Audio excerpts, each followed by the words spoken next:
Where's makeup? They said they were gonna get this gray out of here. Where's Hey, well, makeup? all right, we're here. Ellis and Glenn, once again, we're Yes. working together to create a positive message in our community.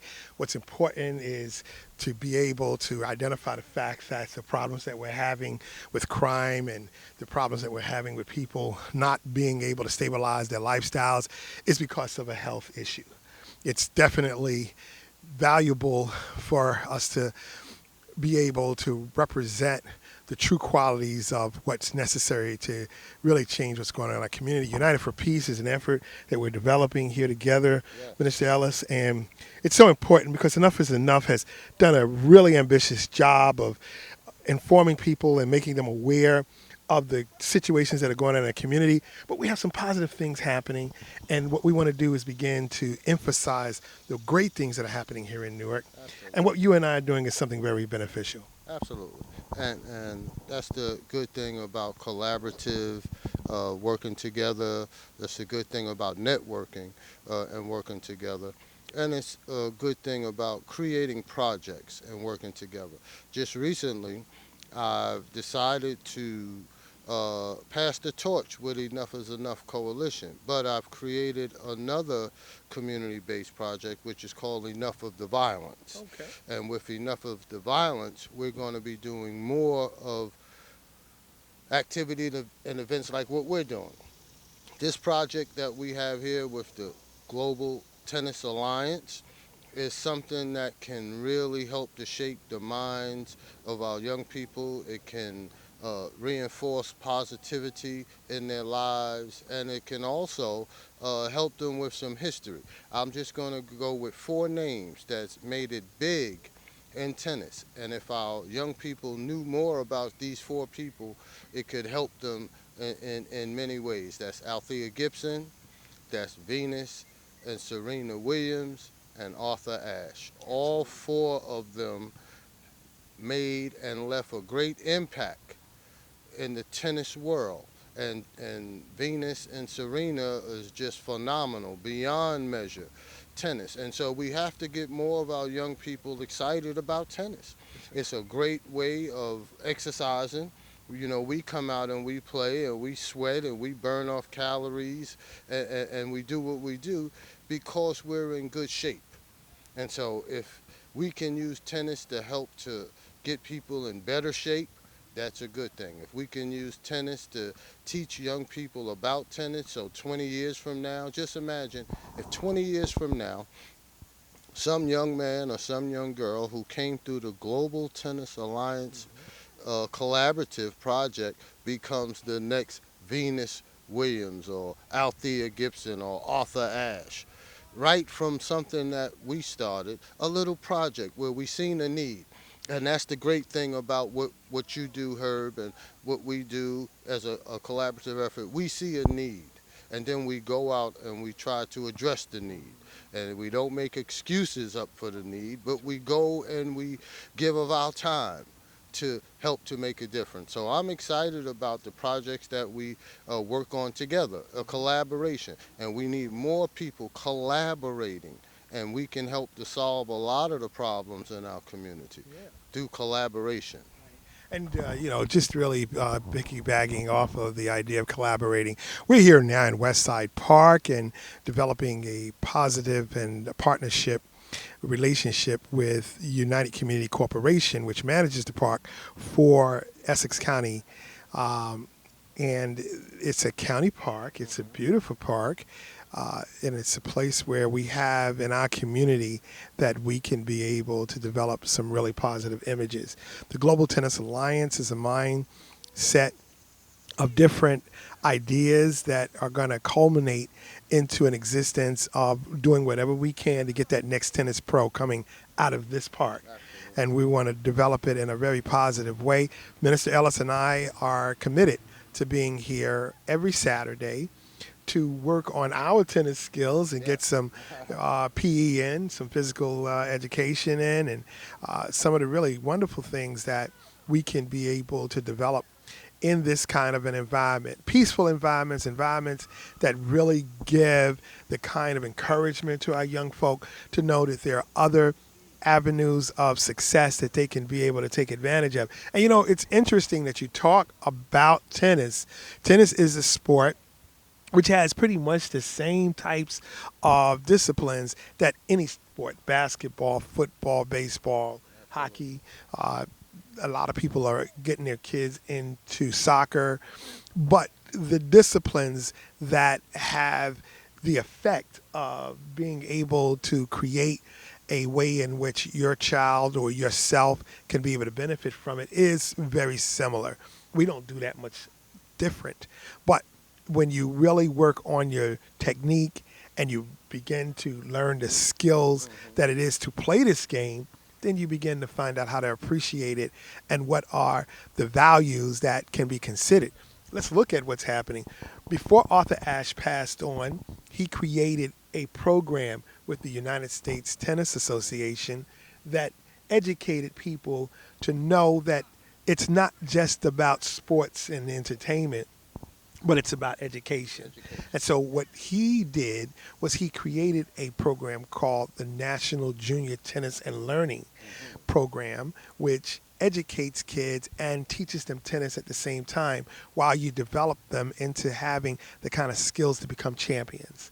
And they have a very wonderful program set out.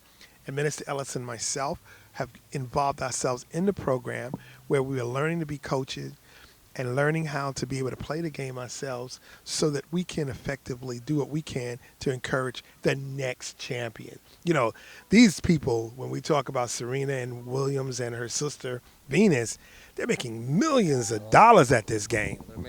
They're making more than just millions. They're making millions of millions. They are really, but all of that has to do with the discipline, like you said, and from their father. Because when we were growing up and we watched them, as we got older, we watched them grow up. Their father was a strict disciplinarian on the tennis court. Hmm?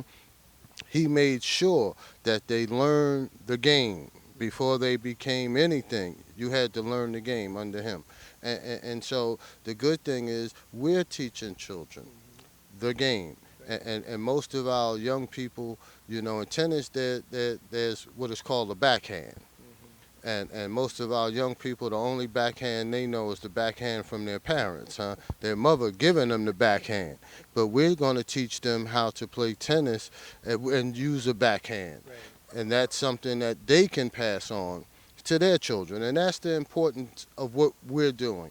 We're leaving something with the children in the community and adults that they can pass on. You see, that's the whole key to giving back to the community. You leave something that other people can pass on. So when I'm gone and when you're gone, at least we have left the community or the young people with something that they can pass on. Right. And this sport, too, gives a lot more opportunity for parents to be involved in not only the development of their child, but also the education and being a part of developing themselves with their child. There are senior leagues and there are leagues for young children that are younger than 10 years old. They have a 10 and under program, a teens program, and in the development process, which learning is very much a priority in terms of what we're doing in this program, but having fun. And parents can come out and have fun learning how to play tennis with their kids at the same time developing different skills in being able to identify many of the weaknesses that we have in being exposed to some positive things that go on in our community. So what we really are developing here is a way in which we can have an opportunity to share with our community another alternative to being able to have fun with your child and get them in a safe environment where they can be able to develop.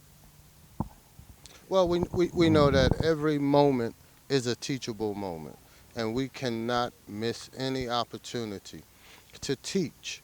You know, you don't have to be in a school to teach. You don't have to be in a college, be a professor to teach. There's so much that we can do teaching wise in our community. And so that's a lot of what we need our people to start doing. Come back and start teaching tennis, teaching dancing, teaching acting, teaching baseball, football. But sports is one thing, but academically. So, and so we have to get the parents and the children to see that coming out and being a part of a tennis program will help your child academically. And it's amazing. Also, physically. Right. You and I, we ran from one end of the court. You hit the ball over there. I got to run over there to hit it back to you, and you hit it to me, and that requires a lot of physical And the movement. and the movement. Oh, and so it's just amazing that, and it doesn't take much to do this.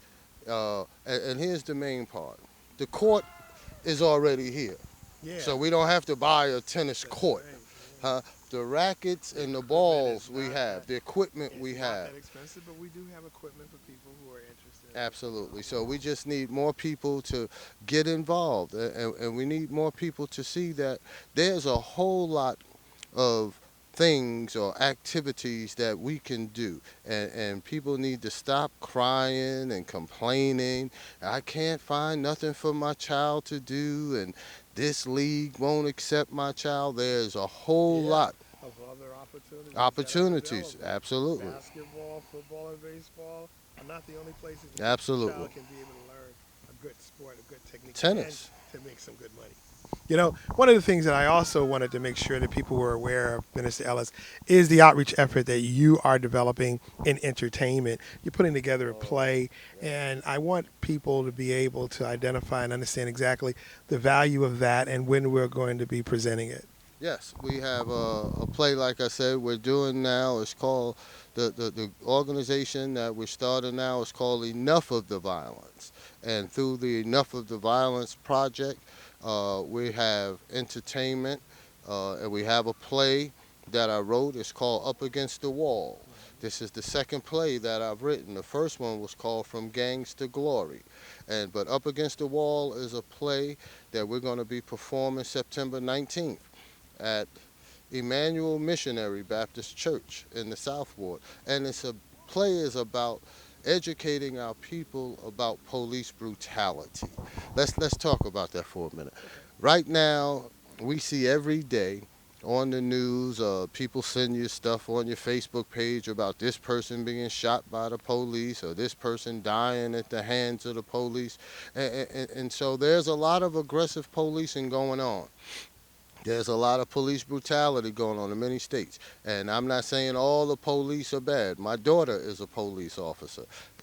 But what I am saying is that the play is to educate our people what to do if you're stopped by a police. You know, we don't want people to jump out on the cop with an attitude, because then the cop is going to retaliate with his attitude. He's an authoritative figure.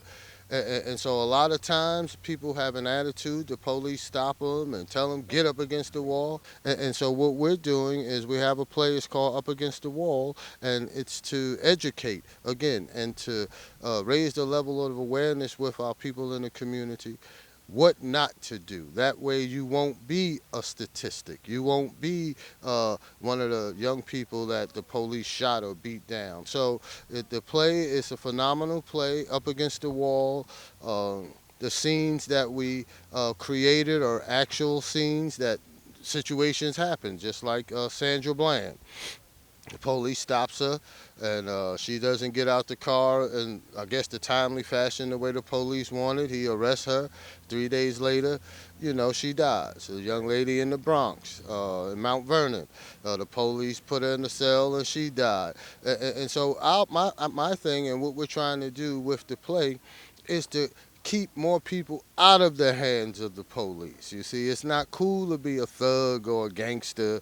It's not cool to be a hustler or somebody carrying a Let gun. me say this here. What we also have to emphasize is that people qualify for certain jobs and they get those jobs, but they're people and they have issues in their lifestyles, and some of them evolve. Yes.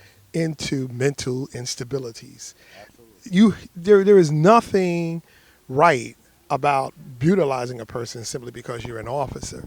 And there are a number of officers that believe that same thing. So it's not to think that every police officer that's out here working for our safety is someone that we have to be careful of. They are here to protect us.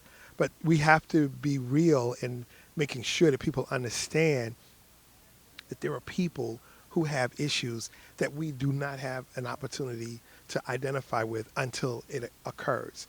So, what we want to do is emphasize a method of avoiding any kind of conflict. Absolutely. Conflict resolution is There what you go. we're really after, That's right. not so much on be protective against an apprehensive officer, because cops are not the only problem No. that we have in relationship to abuse and neglect. People abuse their mothers, Mm-hmm. people abuse their children, people abuse their Grandmother. co-workers or whatever. Right. And it is a problem that we're having, and that's what we're talking about. Where crime is a real health issue here. There's a problem with a number of cases, and I work down at the Department of Corrections, that I see on a daily basis are domestic violence. Even when an individual is assaulted or killed, it's generally a domestic violence problem. It's not a problem of an innocent person walking down the street and getting killed. No. It's a family member or someone that they Something actually stems. know. It stems from that. Exactly. Even the drive-bys are personal assaults. Many of them know the person that they are assaulting. And there's nothing right about that. But the conditioning that we have in our community is that you have to enforce your own level of discipline. What we're doing is giving an alternative to that enforcement of discipline. And I got to tell people what I like most about two things in this idea of working with tennis is that it gives a total different mindset. Many of the people that were working as being part of the tennis programs in their community were affluent people. They were doctors, they were lawyers, they were people who had become very successful in their lifestyle, and this was their recreation. And it became a way in which a sport was created for an opportunity of competition. Yes. But the middle class was the ones who spent more time playing this game of tennis. And it is now an influence that we're beginning to develop, that we have to influence middle class activities and cultures in our community as well. We have to go And that's the fact behind what the motive of We Care Partners, Enough is Enough, United for Peace, and Rebuilding Our Village is really all about. We have to begin to recreate a mindset in our lifestyles that show promise, potential, and success. And that's absolutely right, Herb. And what's more important, and just like you said, we have to, and I say we, but I'm speaking in general, but we have to look at these young people and see them as our future, That's right. not our past. Someone that we have to Right. prove Mm. that they need to respect us because we've been here long enough. Absolutely. And so once we begin to look at the young people as our future, then we can see where we're headed. And the way things look today, I know as a minister that there are more good people in the world than bad people, but we sometimes allow the bad people to be promoted, and what it looks like they're doing overshadows all the good people and the good things that people are doing. And so what we're trying to do is to bring back the good people, huh? Get people involved and show creative and productive activities and events. So the play, again, is a way that we can discipline our young people and teach them. Again, every moment is a teachable moment. So we can teach them acting. When I first met my cast is 9-year olds, 10-year olds, 12-year olds, 13-year olds, and that's why I say the future. This year, with our annual dinner that we do for family members whose loved ones were murdered, this year with the Enough of the Violence project, We're going to have our dinner for cast members who's been a part of the play, or for the young kids and their parents who participated in the tennis program. And we're going to do the pre-Thanksgiving dinner. It's not going to be a memorial dinner this year, but it's going to be a pre-Thanksgiving proactive dinner. That way it can show the people who's all been a part of and who's all involved with these projects that we're doing in the city of Newark and throughout Essex County. And it's the great thing about the dinner this year is we're going to feature and highlight and give awards and certificates away to a lot of the young people who have actively been involved. And I think that's a great project. And looking at the partnership that we're developing, because there are a number of different ways in which we can stop the violence. Oh, absolutely. You know, when we have learned that protesting is not enough. No. What we really need to do is begin to become active and create activities such as the tennis academy and such as the drama and developing dance and ways in which our youth can be able to exercise their talents. And so those particular areas are what's going to be important for you to get involved with. And we're going to need you, parents, all of the individuals that are fans of Minister Ellis, and people who have participated in the programs that I've developed in raising awareness about what's important for our community, to become an active part of this outreach concern to help rebuild our villages. It always is a program in our community that needs help. And the one thing that we recognize is that responsible citizenship begins with you. Absolutely. And you know something else that's great, Herb? You have a lot of projects developing and projects ongoing, but the main thing is here's something that, again, with our collaboration, you have a television show, I have a television show. We can teach children how to get into television. That's right. Hmm? Communications is very important. Media. That's All right. right. I write for two newspapers, and you do photography. I do photography. Some of our work makes the Positive Community magazine. Some of our work makes the newspaper all over. And so these are the things that we have to start getting back into. So we could actually teach children how to write, how to be a reporter, how to be a journalist, how to be a photographer, how to do their own TV show and create right here on a cable network. We can create a teen television show strictly for teens, huh? Where they can talk about issues that affects them, the pants sagging, huh? The Well, not just so much on pants sagging, That was a great but how do example. we develop a fashion that is creditable towards their creativity and not something that they picked up because some rap artist or some celebrity looks Absolutely. that way. So it's so much that there's so much that if just you and I can come up with. Just imagine if we get six more people to sit at the table with us and then they input their ideas. And you wouldn't have to worry about a lot of the children being misdirected because we're going to set a path for the right direction. And that's what I think overall our goal is to set a path for the right direction. So that way our young people will know the path to go down instead of following someone down the wrong path. So we're talking drama, we're talking tennis, baseball. I coach baseball. You've been a part of our baseball project. We're talking acting, we're talking television, we can do radio. I mean, the opportunity is limitless, but we need people to get involved. You and I can't do it alone.